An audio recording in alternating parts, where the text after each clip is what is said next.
Boa tarde, obrigada mais uma vez pela presença. Hoje a gente vai estar falando com vocês um pouquinho a respeito do cólera, né? Que é uma doença que ocorre por um contato de água, né? E além do conceito, a gente vai estar falando de alguns números de como está essa doença em nível de Brasil e estado de Goiás. Então, o cólera, ela é uma infecção intestinal aguda, né, causada pelo Vibrio cholerae, que é uma bactéria capaz de produzir uma enteroxina que causa diarreia. Então, é algo que cai no nosso organismo, né, e faz com que o nosso intestino não tenha um bom funcionamento. Então, essas enteroxinas, né, são as toxinas produzidas por diversos micro-organismos que agem no intestino, causando principalmente dores abdominais, diarreias e vômito. E é uma das causas da intoxicação alimentar.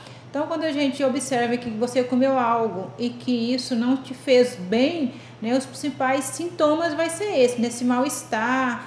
E já tem pessoas que já iniciam realmente com uma diarreia, até porque pode estar com baixa imunidade e isso, né, já ocorrer essa diarreia. E o vômito. Aí, como a pessoa tem esses dois sintomas, a gente tem que ter o cuidado para verificar se ela não vai entrar, né, em quadro aí da desidratação devido à perca de líquidos. A cólera, ela ocasionou 6 pandemias entre 1817 e 1923, né? A atual, a 7ª, começou na Indonésia em 1961. É uma doença que disseminou-se por outros países da Ásia, né? Oriente Médio, África, totalizando aí 70% dos casos notificados no mundo. E na Europa, chegando à América do Sul em 91, através aí das cidades litorâneas do Peru. No Brasil, a cólera teve sua introdução, né, através da região amazônica, né, na cidade do Alto de Solimões, e atualmente não são registrados casos em todas as regiões do país. Então a gente observa que é uma doença que ela está se alastrando. Os primeiros casos de cólera no Brasil, ele foi registrado em abril de 91 no estado do Amazonas, né, no município de Benjamin Constant e Tabatinga, ambos na fronteira com Colômbia e Peru. Aí, em decorrência, né, da grande pressão de transmissão procedente da Letícia, da Colômbia, e de Iquitos, no Peru.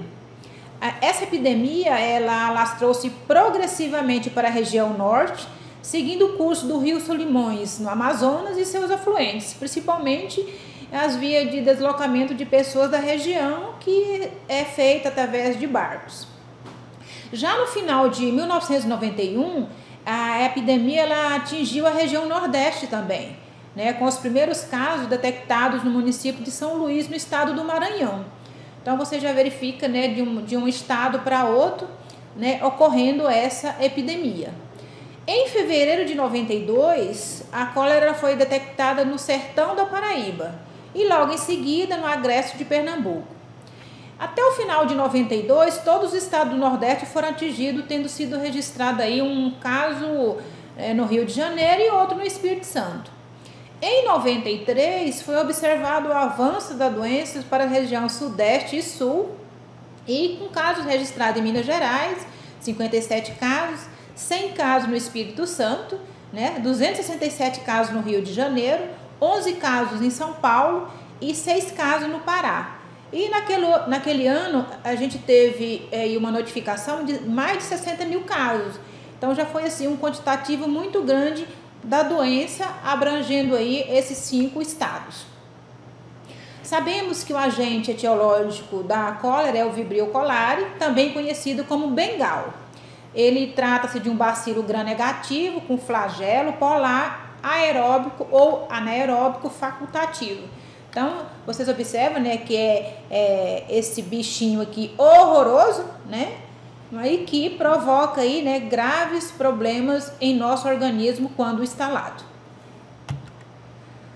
O diagnóstico do cólera, embora os sinais e sintomas sejam inconfundíveis em áreas endêmicas, né, áreas alagadas, a única maneira de confirmar o diagnóstico da doença é identificar a bactéria em uma amostra de fezes. Então, através desse exame, vai se verificar se o paciente está contaminado ou não. Temos aí também os testes rápidos de cólera, que já estão aí disponíveis, permitindo que os profissionais de saúde em áreas remotas possam fazer o diagnóstico precoce de cólera e dar início o quanto antes ao tratamento. Eu não vou me aprofundar na questão do tratamento, mas a gente vai estar sempre falando na questão de hidratar esse paciente. A confirmação mais rápida da doença ajuda a diminuir as taxas de mortalidade e a controlar o surto de cólera, que é uma possível epidemia. O público-alvo da cólera pode ocorrer em uma cidade que tenha água tratada e esgoto, porém, em geral, afeta principalmente os habitantes de comunidades carentes, onde o saneamento básico é inadequado. Então, desde da pequena cidade à grande cidade, mas que naquele local não tem um saneamento básico adequado, a doença pode ocorrer. E também uma área sem saneamento básico, com água não tratada, proveniente diretamente de poços ou fontes, como rios ou lagos, que é uma situação de risco permanente. Então, essas pessoas que residem, ou que na sua casa tem uma cisterna, um poço artesiano, ter o cuidado dessa água ser filtrada, ou no caso não tendo filtro, ela seja fervida para o consumo humano. Então, quando a gente tem esse cuidado de verificar tudo essa parte de saneamento básico, esgoto, que as pessoas muitas vezes fazem as suas necessidades ao ar livre, isso pode não, certeza, que prejudica o nosso solo e podendo aí também várias pessoas ser contaminadas. Então, aqui para vocês observar, aonde aconteceu que uma enchente, e que as pessoas às vezes não têm o cuidado, joga lixo em qualquer local, olha o risco que essas crianças estão correndo de ser contaminado por várias doenças que são aí transmitidas através da água. Então, a transmissão do Vibrio cholerae, ele penetra o nosso organismo por ingestão de água ou de alimentos contaminados, que a gente chama de transmissão fecal oral. Pode ser através da água, ou mesmo de dejetos de fezes que a pessoa possa pisar ali e estar contaminado. Se conseguir vencer a acidez do estômago, alcança o intestino delgado, onde o meio é alcalino, quer dizer, propício para esse Vibrio cholerae, ele vai se multiplicar rapidamente e principalmente em duodeno jejum e produzir aí a enterotoxina que pode causar a diarreia, que aquilo foi que a gente explicou lá no início, que aonde a bactéria vai fazer o seu crescimento e ali multiplicar e prejudicar o nosso organismo. Já a transmissão fecal oral, ela se dá através de água e de alimentos contaminados, pelas fezes ou pela manipulação de alimentos por pessoas infectadas, sejam elas sintomáticas ou não. Quer dizer, mesmo que a pessoa não apresente sinais e sintomas, mas ela pode estar contaminada pelo Vibrio cholerae e se não fazer uma boa higienização das mãos, podendo transmitir isso para o alimento, principalmente aqueles que são consumidos crus. Se conseguir vencer essa acidez do estômago, ela vai fazer toda essa multiplicação ali. E ali ela vai para o jejum, para o duodeno, indo para a corrente sanguínea, prejudicando todo o nosso organismo.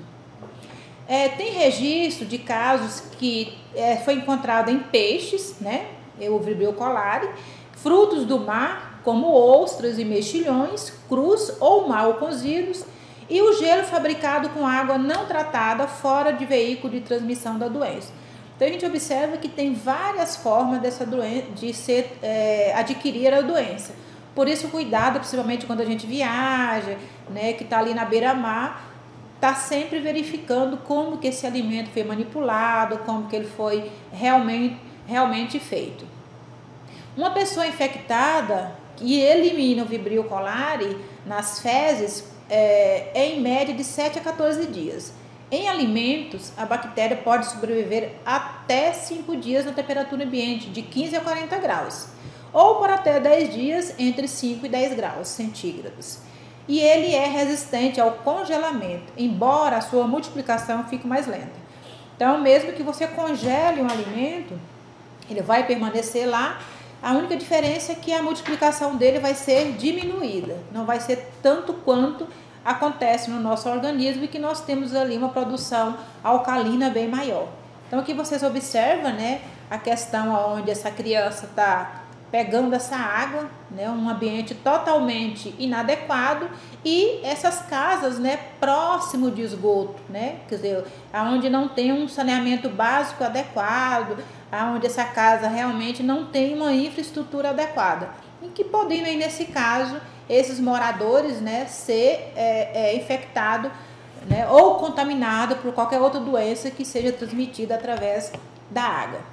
Então isso aqui é para vocês observar, né, quando esse Vibrio cholerae ele é alojado no nosso intestino, né, aonde ele vai fazer toda a sua multiplicação e começar a ir para os outros locais do intestino e deixando com que o organismo do ser humano fique totalmente debilitado, provocando aí nesse momento crise de náusea, vômito, prostração, levando a pessoa a ter febre e outros sinais e sintomas, né, que provavelmente vai deixá-la sem uma condição de saúde adequada.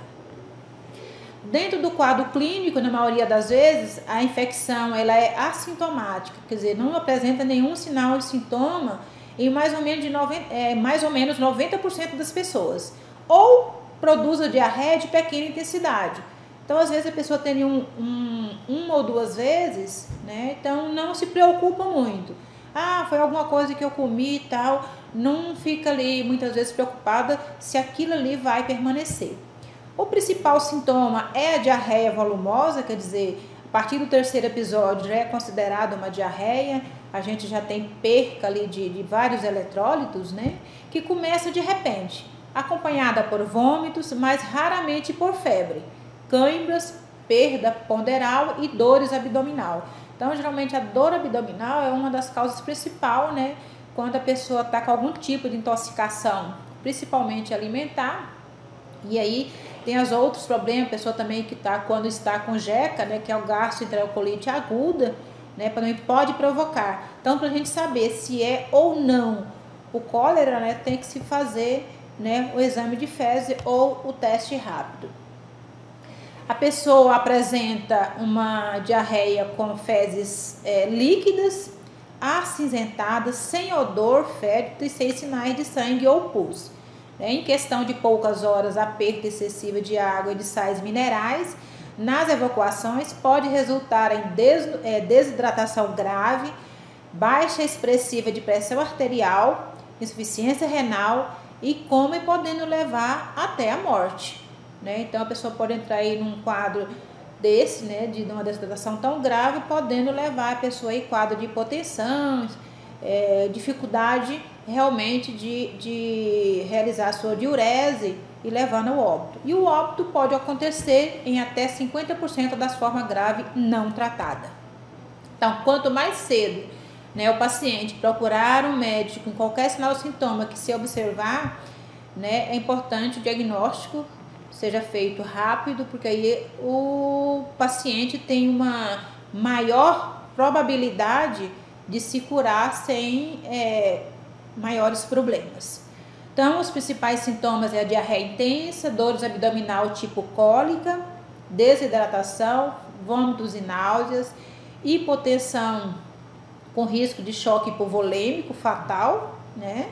Taquicardia, anúria, que é a diminuição da diurese devido à perca de líquido, e a hipotermia. A pessoa começa a ficar, né, ali com aqueles tremores, porque o corpo perde a sua temperatura normal. As principais complicações da cólera, ela decorre da depressão da hidrossalina, imposta pela diarreia e pelos vômitos, e ocorre mais frequentemente nos indivíduos idosos, diabéticos e com patologia cardíaca prévia. Então, quanto mais o idoso com comorbidades, o risco é bem maior do que um adulto jovem.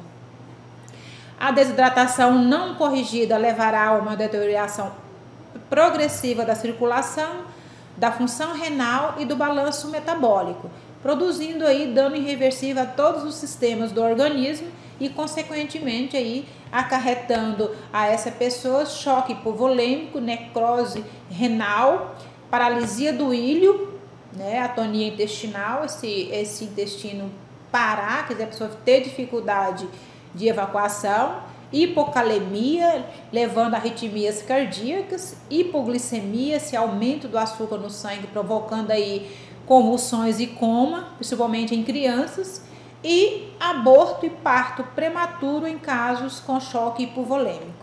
Então, vocês observam, né, que são consequências bastante graves nesse sentido. Os sintomas clínicos e exames laboratoriais de cultura de fezes para identificar a presença do vibrião são os elementos essenciais para o diagnóstico da cólera. E é sempre importante nós estabelecermos diagnóstico diferencial com outro tipo de diarreia para identificar e isolar esse vibrião colérico, né? Para realmente descartar que não é o cólera e sim uma gastroenterocolite aguda, que a gente conhece por jeca, né? Que é você comer algo que está aí estragado, com validade vencida, né? Você está com uma imunidade baixa e aí o seu organismo provocar todo esse distúrbio, levando aí a diarreia e mal-estar. Os principais fatores de risco, né, que principalmente as pessoas que são suscetíveis à doença, ela se torna imune. Por isso, crianças que são filhas de mulheres que já tiveram cólera herdam a imunidade das mães, geralmente, né, por meio da amamentação. Alguns outros fatores podem tornar uma pessoa mais vulnerável à doença ou mais propensa a manifestar os sinais e sintomas mais graves do cólera. Então, os fatores de risco, né, são vários, a gente vai estar aqui falando de alguns. Um deles é a má condição sanitária, né, onde pode surgir aí o cólera em ambientes que não disponham de condições sanitárias e higiênicas adequadas, com ausência de saneamento básico e de abastecimento de água potável, por exemplo. Essas condições elas são comuns em acampamentos e outros locais de grande aglomeração humana, como campos de refugiados e áreas pobres e devastadas pela fome, por guerra ou até mesmo pelos desastres naturais. Um outro fator é o ácido do estômago reduzido ou inexistente. Então, nesse caso aí, a bactéria da cólera não sobrevive a um ambiente com pH muito ácido, né? E por isso, o ácido produzido pelo estômago muitas vezes serve como tipo de defesa contra a infecção. Então, o nosso organismo ele não pode ser nem ácido demais, nem básico demais. Ele tem que estar, né, na medida certa, o pH ali entre 7 e no máximo 8 para que a gente tenha uma boa defesa. No entanto, pessoas com baixos níveis de ácido no estômago, como criança e idosos, e pessoas que tomam antiácidos, por exemplo, não dispõem dessa proteção, e o que os coloca imediatamente em risco alto de contrair o cólera. Uma outra é a exposição da pessoa que tem maior chance de desenvolver o cólera se viver em mesmo lugar de uma pessoa infectada, né? Tipo sanguíneo, por razões que ainda não são totalmente claras, as pessoas do sangue tipo O são 2 vezes mais propensas a desenvolver cólera do que pessoas de outros tipos sanguíneos. Então, assim, são pesquisas que existem, né, falando dessa probabilidade. Outros fatores de risco são os frutos do mar crus ou mal cozido, né? Embora o surto de cólera em larga escala não ocorra nos países industrializados. Alimentar-se de mariscos oriundo de águas conhecidas por abrigar as bactérias aumenta muito o risco de uma pessoa contrair o cólera. Como eu falei para vocês, a gente não vai entrar muito em detalhe na questão do tratamento, porque é uma questão médica, mas a gente pode orientar aqui, né, a forma correta de estar cuidando desse paciente. Então, após a prescrição médica, né, essa reidratação é uma medida terapêutica mais importante no tratamento da cólera, né, devido ao excesso de minerais que são perdidos aí tanto no vômito quanto na diarreia, né, e para você repor esses minerais tem que ser através de uma reidratação oral ou venosa, né, que pode ser feito com soro caseiro ou, no caso, em unidades hospitalares, né, o soro fisiológico ou glicosado, depende da prescrição, né, desse reidratante, e o uso do carvão ativado, né, para estar amenizando essa acidez estomacal. Todo esse tratamento prescrito ele deve ser, né, no posto de saúde ou no hospital mais próximo da casa onde o doente for atendido, né? O tratamento ele requer essa hidratação. O soro ele pode ser ministrado tanto em via oral quanto endovenosa, vai depender da prescrição médica, né? E dependendo também da gravidade que o paciente se encontra. E se tratada a tempo, a doença desaparece em curto prazo de tempo. No entanto, se o tratamento demorar a ser iniciado, pode aí surgir, né, várias complicações, como insuficiência renal aguda, né, hipotensão e o colapso cardíaco. Então, vocês verificam que a parte renal, ela entra ali no início de processo de falência, nessa hipotensão que é a queda da pressão arterial, podendo levar a pessoa realmente a ter um choque, e toda a nossa parte cardíaca, né, também tem uma dificuldade de fazer todo o seu trabalho de levar e trazer, né, esse sangue para que a nossa circulação ela seja feita corretamente. Uma questão de a profilaxia que devemos realizar é cozinhar bem os alimentos, né, que eles devem ser comidos imediatamente após ser feito, né, e ter cuidado com a higienização de todos os alimentos, a forma dele ser armazenado, né, quanto tempo esse alimento após cozido ele pode ficar fora de uma geladeira. Então esses cuidados a gente tem que ter.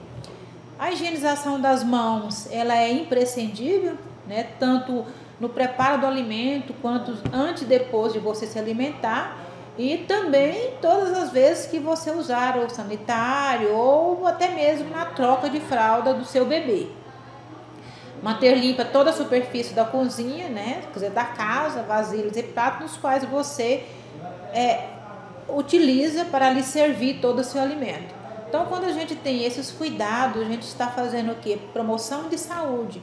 Então, toda informação que a gente leve à nossa população, ela é extremamente importante. Uma informação que você dê e que ela seja ali disseminada, é uma forma que a gente tem, né, de estar diminuindo os casos de doença. Então, ensinar a forma correta, né, de estar fazendo os alimentos. Se você não tem água tratada na sua casa, o que você pode fazer para amenizar, né, a transmissão de doenças através da água, que é usando um filtro, ou se não tem um filtro, ferver essa água, né, para que ela seja consumida o mais potável possível. Em caso de epidemia, evitar consumir pescados, mariscos, verduras, hortaliças cruas e frutas com casca. Então, se a gente sabe que ali naquele espaço, naquela redondeza, naquele município tem alguém que está com esse tipo de doença, a gente ter esse cuidado para que a doença não dissemine. Tratar a água em casa, colocar o que é ensinado, né, que é gotas de água sanitária, né? Só que essa água sanitária tem que ser a 2,5%, né? Cada gota em 1 litro de água, né? Esperar meia hora e a partir daquele momento a água já está potável para o consumo. Evitar alimentos crus, né? Se a água bebida não for tratada, fervê-la pelo menos 5 minutos antes de ingeri-la. O leite deve ser sempre fervido, principalmente quem mora em chácaras, em fazendas, que tem ali o leite natural, né? A gente, quando morava em fazenda, tinha o hábito de tomar ali leite cru após ser retirado da teta da vaca, né? Mas ter esse cuidado para esse leite hoje ser fervido, até porque várias doenças podem ser transmitidas. Lavar a caixa d'água de sua casa pelo menos a cada 6 meses, isso é importante, né, para que a água ela realmente se torne potável. E vacina tem efeito limitado. Ele protege por um período de 3 a 6 meses cerca de 50% das pessoas que são vacinadas. A cólera ela é uma doença de notificação obrigatória, né, ter esse cuidado se o posto de saúde observar que estratégia, né, que observar que essa pessoa está contaminada, né, fazer essa notificação, chamar a vigilância para que o caso realmente seja notificado às autoridades sanitárias, né, e que qualquer lugar você pode realmente fazer essa notificação. E existe em todos os países em que medidas de saúde pública não são eficazes para eliminar. Então, se cada um de nós não fizermos a nossa parte, fica mais difícil, né, eliminar qualquer tipo de doença. Então, a nossa participação ela é fundamental. A região da América do Sul é hoje a mais frequente afetada por epidemias de cólera. Juntamente com a Índia, também existe uma forma endêmica na África e outras regiões tropicais da Ásia. Então, a gente observa que são países onde a infraestrutura, o saneamento básico ainda é para poucos.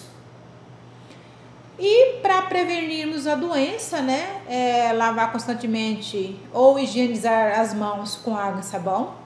Todo e qualquer procedimento que nós formos realizar, né, principalmente na hora de manipular os nossos alimentos. Tem que evitar alimentos crus ou mal cozidos, que você não tem certeza aonde, quando e como esse preparo foi feito.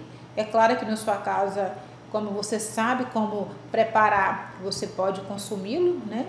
Usar hipoclorito de sódio para purificar a água que não foi devidamente tratada. Manter limpo todos os utensílios usados na mesa e na cozinha. Então, a gente observa que não é uma prevenção tão difícil, é uma coisa tranquila de se fazer, pena que nem toda a população tem esse cuidado. Né? Então, se vai preparar um legume que queira ingerir cru, né, ter esse cuidado de colocar alguns minutos, né, na água sanitária. E hoje a gente já tem alguns produtos próprios para você higienizar frutos e legumes. Né? Não consumir alimentos de procedência duvidosa, e o Vibrio Cholerae não resiste a temperatura acima de 80 graus. Então vocês observam que no nosso slide anterior a gente tinha falado, né, com a temperatura até de 40 graus, ele ainda sobrevive. Então acima de 80 ele não sobrevive. Então deixo aí esse alerta, né, que o cuidado com o cólera, quando não há tratamento médico, ela pode matar por desidratação, e com o tratamento a mortalidade é baixa e não passa de 1 em cada 100 doentes. Então a gente observa que é uma doença que causa infecção, mas que ela pode realmente ser prevenida. Vai depender aí dos cuidados de higiene da população.